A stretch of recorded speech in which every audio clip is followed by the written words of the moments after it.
Welcome to HDTV. You're now rocking with your boy.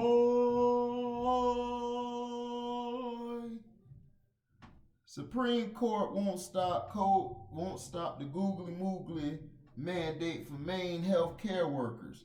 The Supreme Court on Friday declined to block a Googly Moogly mandate for health care workers in Maine over objections that it doesn't include a religious exemption.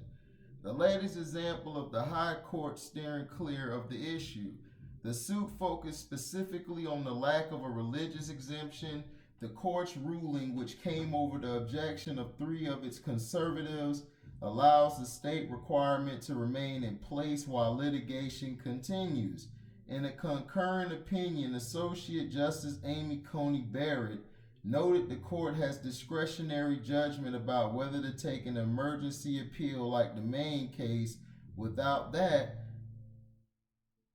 applicants could use the emergency docket to force the court to give a merits preview in cases on a short fuse.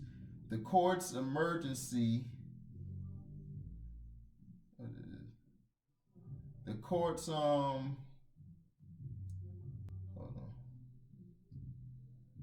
The court's emergency docket has come under considerable criticism in recent weeks for doing exactly that. This discretionary consideration counsels against the grant of extraordinary relief in this case, which is the first to address the questions presented.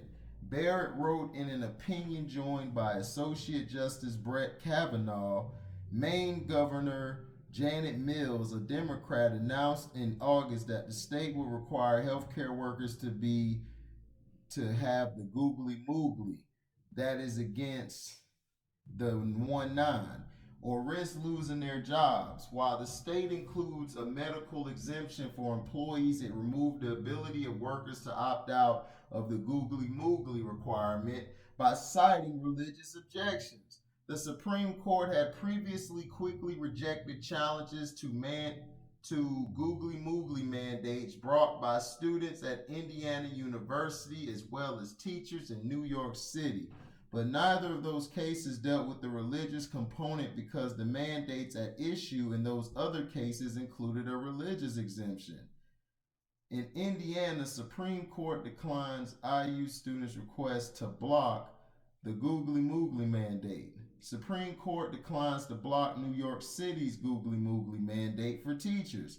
Associates Justice Neil Gorsuch, in a dissent joined by Associate Justices Clarence Thomas and Samuel Alito, said he would have blocked the mandate. This case presents an important constitutional question, a serious error, and an irreparable injury.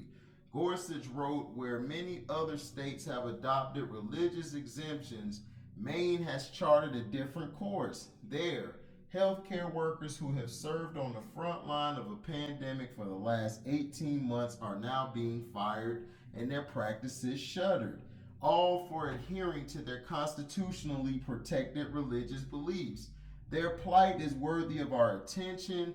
The court's conservative majority has looked favorably on religious freedom claims in the past, including in the context of the pandemic. In a series of rulings earlier this year, the court shot down government restrictions on indoor gatherings that limited the number of people who could worship inside churches and synagogues. Maine's requirement took effect Friday. It's not clear how many healthcare workers are opposed to the requirement. Our nation is at a seminal crossroad whereby only this court can provide the necessary relief to prevent an onslaught of religious discrimination throughout the Republic. An attorney for the healthcare workers told the court a federal district court rejected the workers' request, and a three-judge panel of the U.S. Court of Appeals for the First Circuit let that ruling stand. The Supreme Court's emergency docket, which more recently has been referred to as its shadow docket, is where litigants come for quick action, usually to temporarily block enforcement of a law while courts continue to consider the merits of the challenger's arguments. Unlike the marriage docket, the High Court doesn't hear oral arguments about emergency requests, and its opinions, if it issues them at all, are usually far less thorough but the outcomes can nevertheless have major implications in a shadow docket case this fall. The court allowed Texas' ban on abortions after 6 weeks to stand. In the week before that, it unwound President Joe Biden's eviction moratorium and required the administration to keep migrants seeking asylum in Mexico. But the court has made a number of unusual moves since then, which some have read as responding to the criticism. That includes moving the Texas abortion case to the marriage docket so that the justices could hear arguments in the case Monday. The court also shifted the emergency case of a death row inmate seeking religious exercise rights in the execution chamber to its regular docket last month.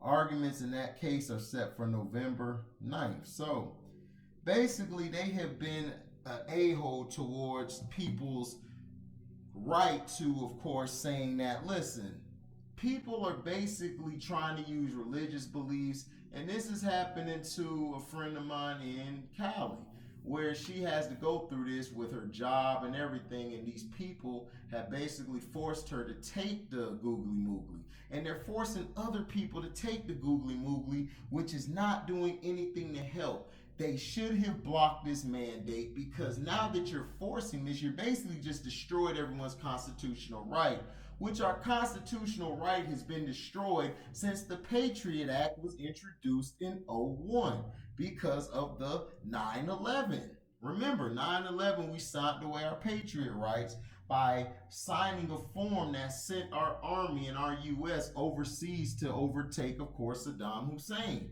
If you remember that, you remember that.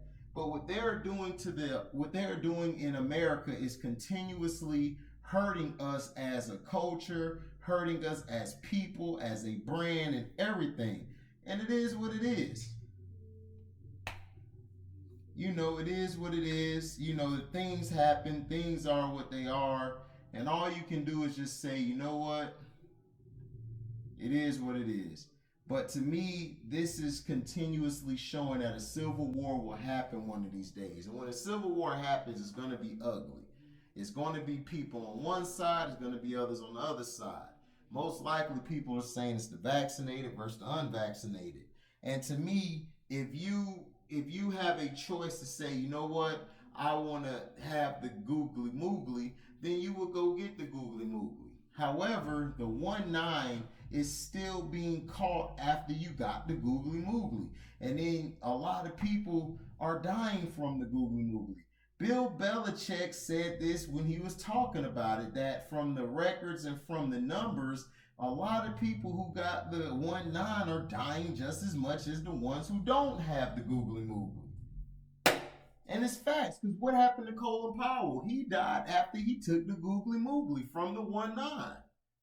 But y'all telling me he's fully Googly Moogly down. So why isn't he still here? Oh, I know why. Because you guys are lying to the public and you're taking away from what the public wants, which is their own right to speak, their own right to tell people how they feel and what they want. You guys have taken those rights away, and you continue to take their rights away. It is what it is. But the people are going to get tired of this, and a civil war is going to happen. And when it happens, what side are you going to be on? Thank you for listening. Like, comment, subscribe, share this, hit the notification bell to select all to receive upcoming notifications. And if you love what you hear, you can donate to the page by Cash Apping me at the word welcome, the number 2, and an HDIITV.